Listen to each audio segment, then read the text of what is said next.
Welcome to 6 African Trade Talks, the show that brings you closer to the intra-Africa trade business world. I'm your host, Chad Chawanda. In this episode, our guest is William Murwisi. William Murwisi is the founder of Olympia Factors PTY Limited, a factoring company based out of Botswana. Welcome to 6 African Trade Talks. William, how are you? Very well, Mr. Chad. Thank you. Before we start our show, we'd like to hear a word from our sponsors. Advocado Africa is a pan-African digital marketing social enterprise. With the exponential growth in smartphone users in Africa, you have to take your marketing digital. Advocado can do that for you. Advocado, minding your business. Africa is talking business. Be a part of it. IATF is the key event boosting trade in Africa. No other event brings together more professionals under one roof. In 2021, IATF's theme will focus on the newly launched African Continental Free Trade Area, AFCFTA, a single market for goods and services across 54 countries aimed at boosting trade and investment. To learn more, visit www.intraafricantradefair.com. William, please tell us about your personal and career journey. My personal career started several years ago, and I could talk all day. I started as an accountant working in various capacities, including holding positions such as an accountant, finance manager, finance director, company secretary, chief executive officer, and that was during my formal employment years, which ended in 2001 in September. From 2002, I became an entrepreneur, and I've been on my own since then, starting and modifying several businesses, starting with an accounting and management services company, joined up with guys from a former bankers, set up Pivot Capital Partners in Botswana and South Africa. And it is through this company that I met corporate finance expertise and learned a lot about it. And I just got attracted to trade finance, corporate finance, project finance as a consultant and transaction advisory space that I wanted to learn more about. The organizations I worked for include Telecoms, Medical Aid Society, Botswana Institute of Accountants, a manufacturing company, just to name a few. In 2002, I founded my first consulting company, and with friends from the banking world, that is the Pivot Capital that I mentioned, where I gained the experience that I have now, that I'm using today in my current business. It was during this period that I got introduced to factoring by one of Africa's finest bankers, Professor Dr. Benedict Orama, the current president and chairman of the board of African Export and Import Bank. We call it AFCFTA. And the AFCFTA's mantra is to call themselves the Trade Finance Bank for Africa. Africa Export-Import Bank is well known, and Dr. Orama's work speaks for itself throughout the world. Even gives lectures at NYU, New York University.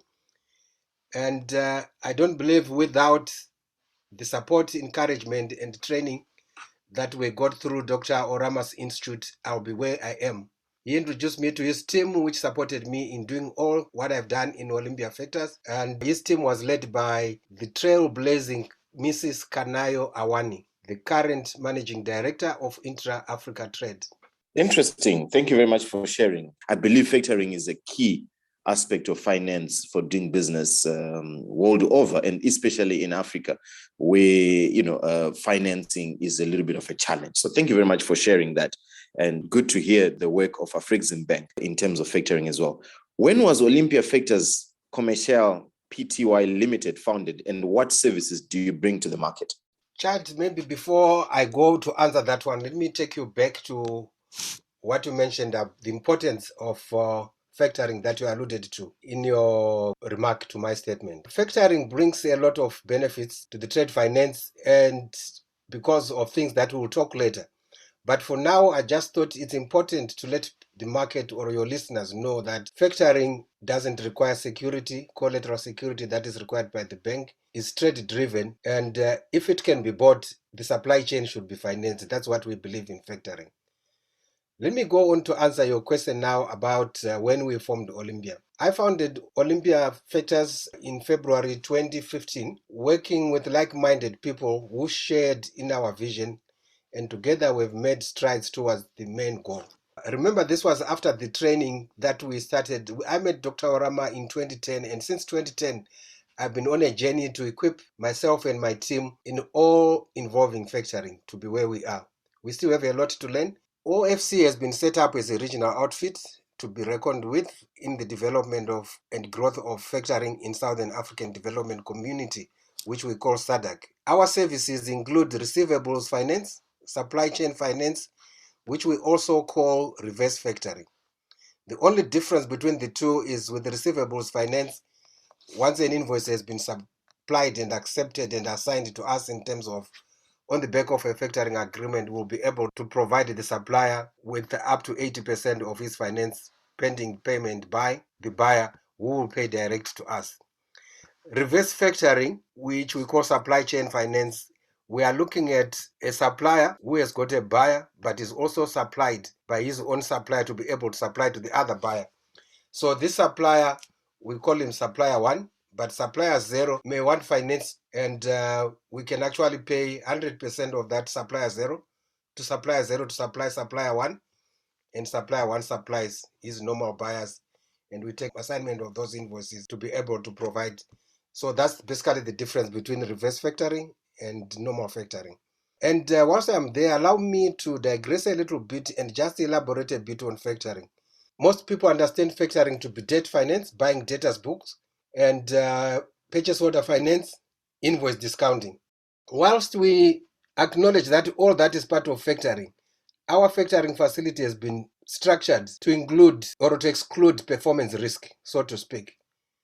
So before an invoice is accepted, we don't want to take returns, credit notes, and all this after supplying a factoring. That is part of our risk mitigation.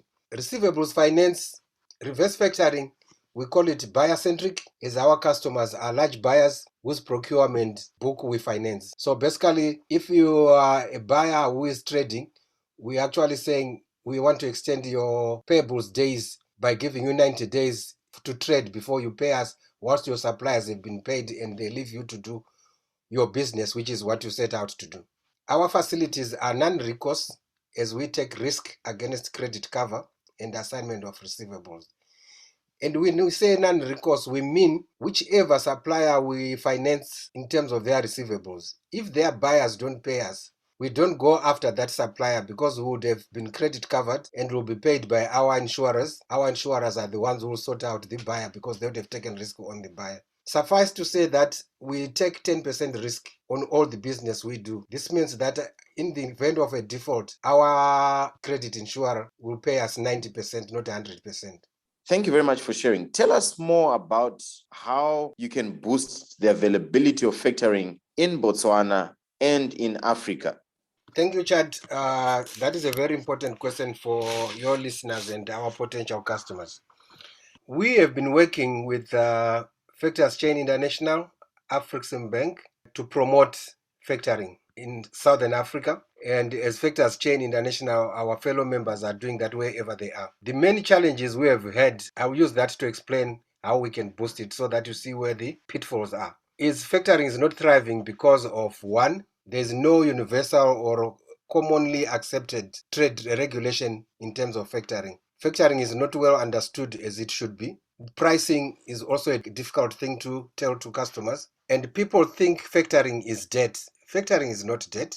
If I give a facility of factoring to a customer, in terms of their accounting records, on their balance sheet, they won't show that they've got a liability. Remember, for me to advance any customer, they will assign their invoices to me, which means legally I now own those invoices. So they assign 100% to me, I give them 80%. So strictly speaking, at the time that I'm paid, I owe them 20% less my charges. And that is basically how we come to say factoring is a service, it's not a term loan. And once the market understands that, it will be very easy to grow factoring, because we need to train members. We are running a lot of road shows, As I speak to you right now, during the Intra-Africa Trade Fair in Durban, we are having a breakfast session with the FCI to share with the market and the participants at the IATF what factoring can do for them. And factoring has now been given further advantage, which is the silver lining coming from the terrible COVID-19 pandemic.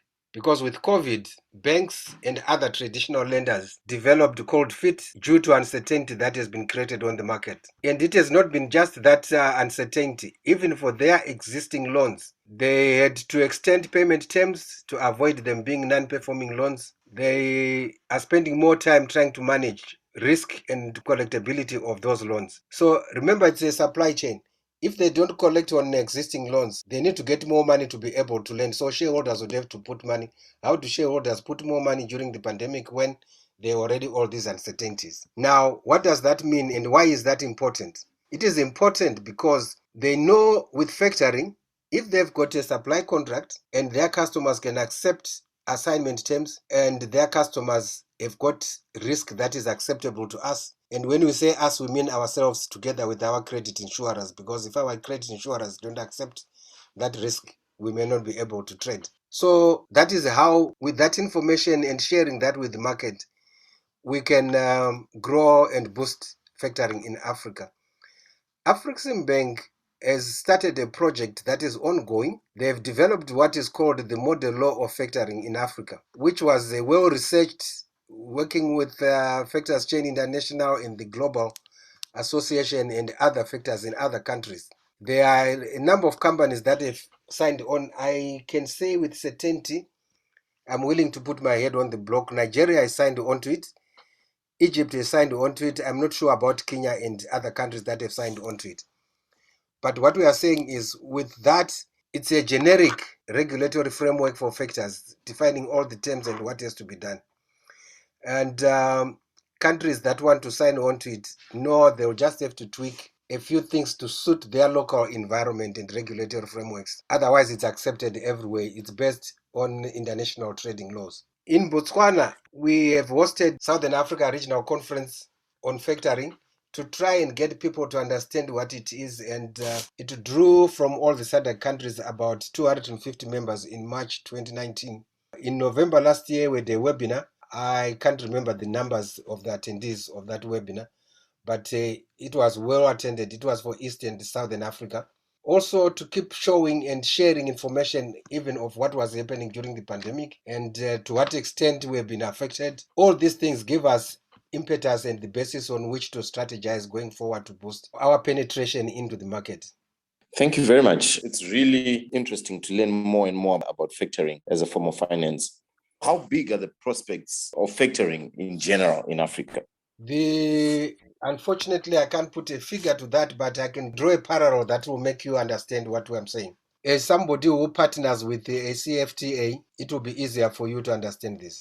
AFCFTA was designed and came up as a result of the African continent not knowing what each other member states can provide, or which other member states needs what the other state has.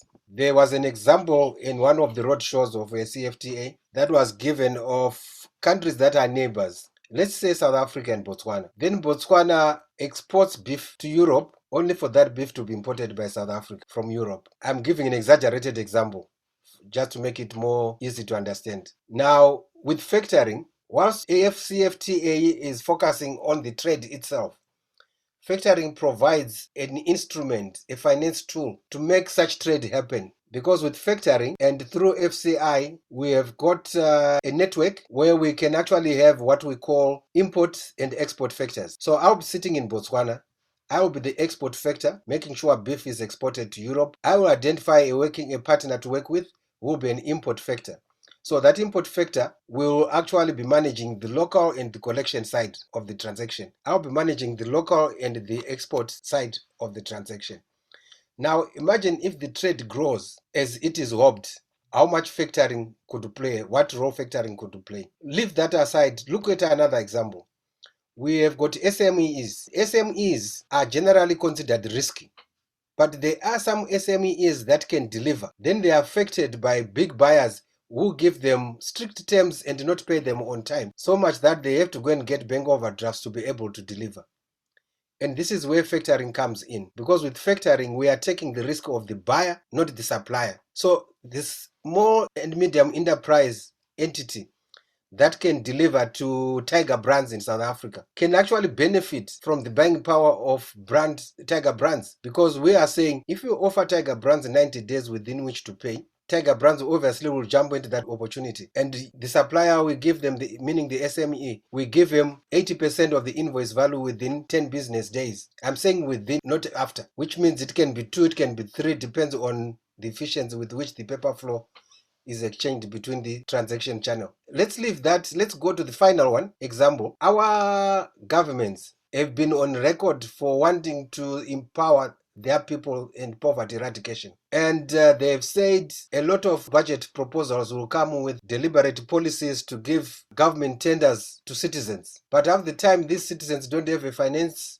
instrument. And this is again where factoring can come. And with these suppliers who fail to get finance, they end up going to the loan sharks who charge an arm and a leg, and that cost is borne by the government. And unfortunately, sometimes the government doesn't look at it from that perspective because of, well, the portfolios for governments are wider than ours as private sector. But imagine if the government knows this is what we charge for this guy and this is what we want to do. The government gives us a session and we give these guys money to supply the government pays to us, and we pay this guy his change. Can you imagine what business we would be doing through factoring?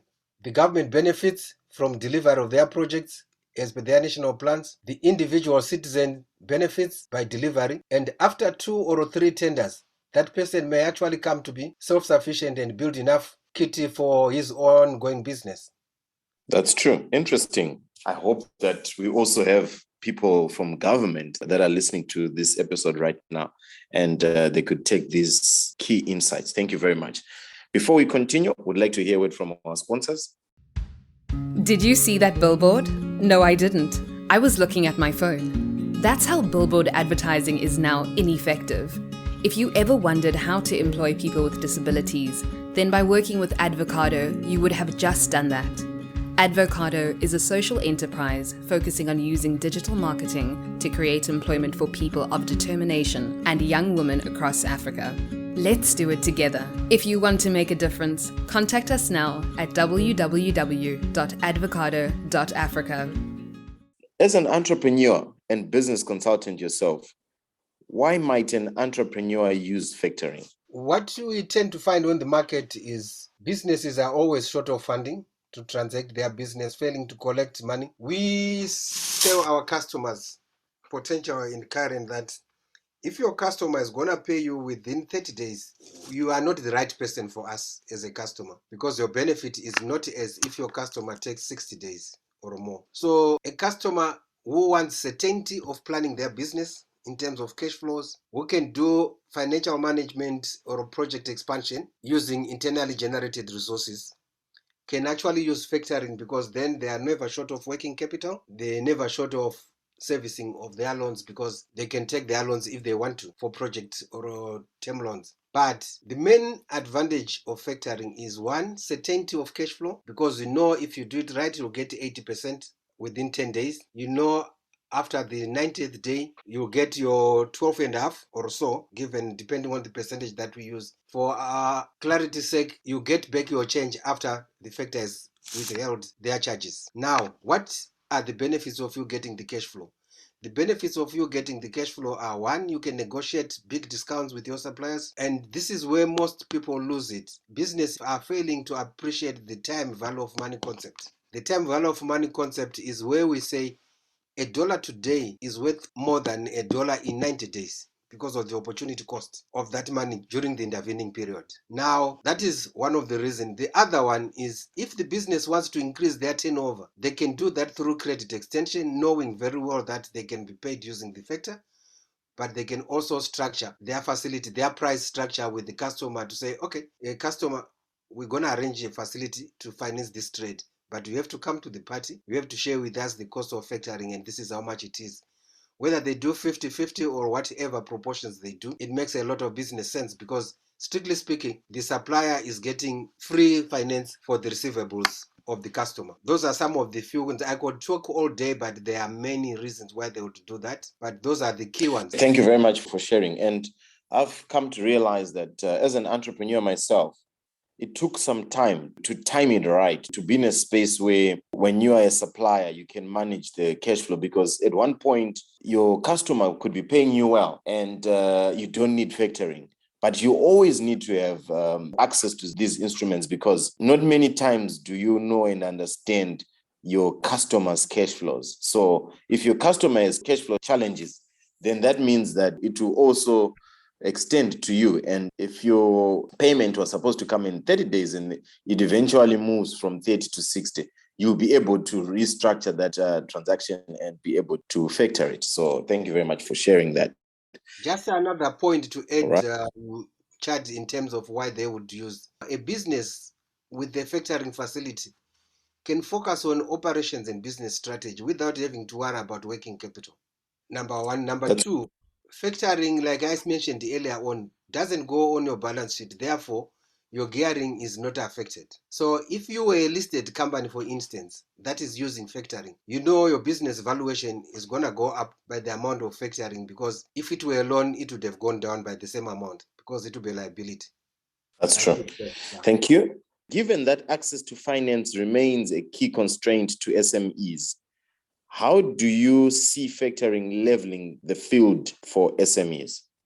Factoring can enable SMEs to supply larger companies, because in factoring, the risk is on the buyer, like I mentioned earlier on. SMEs are perceived to be risky, but our facilities enable the financing of receivables post-delivery, because then if their risk performance is not there, why should they not be supported? And the advantage for them being supported through a factoring facility is they'll give confidence to their customer in terms of service sustainability. By ensuring that we take credit insurance on the SMEs buyer, SMEs are able to trade with large buyers in a sustainable way, as once they can deliver, factoring finance is possible. The main constraint for factoring for SME business is documentation and KYC issues, and that is where we struggle. But that's a story for another day. Thank you very much. How can factoring as an innovative trade financing tool accelerate trade development across the continent and support the AFCFTA?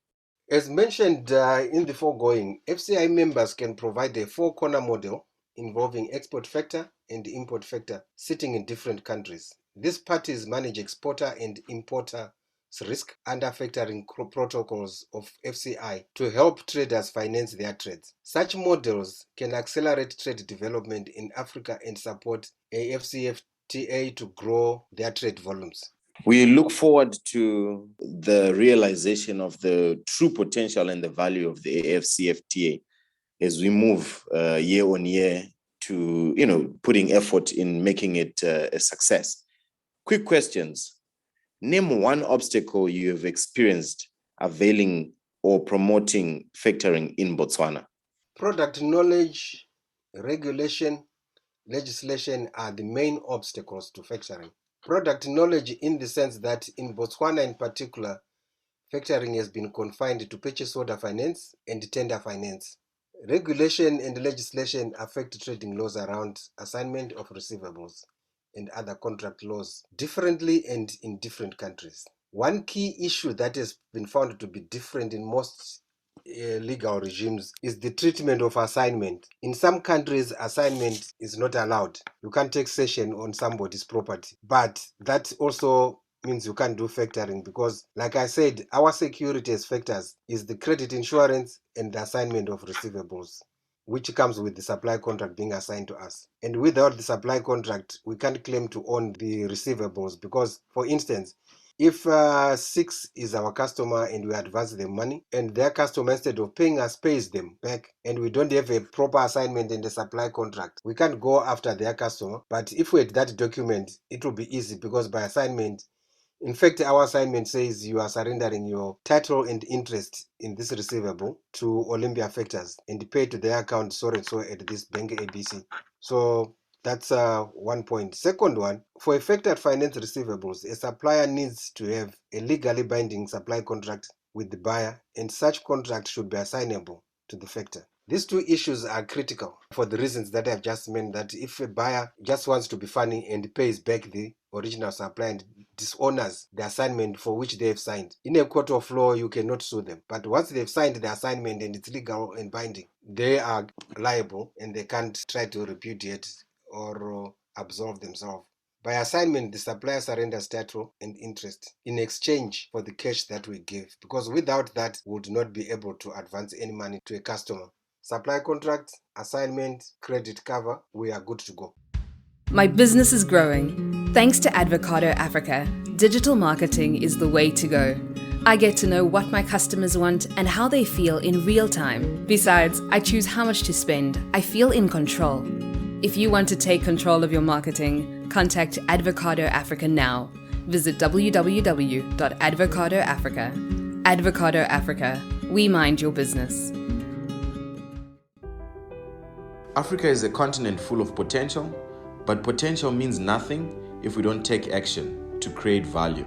Let us take action. Thank you for listening to this episode. Don't forget to post and share this episode on your social media platforms. It will help us reach our mission of sharing knowledge about intra-Africa trade and making it available to as many people as possible. Let us grow our continent. We can go far, fast, together. If you can please leave a review on our podcast page or on Apple Podcasts. See you next time.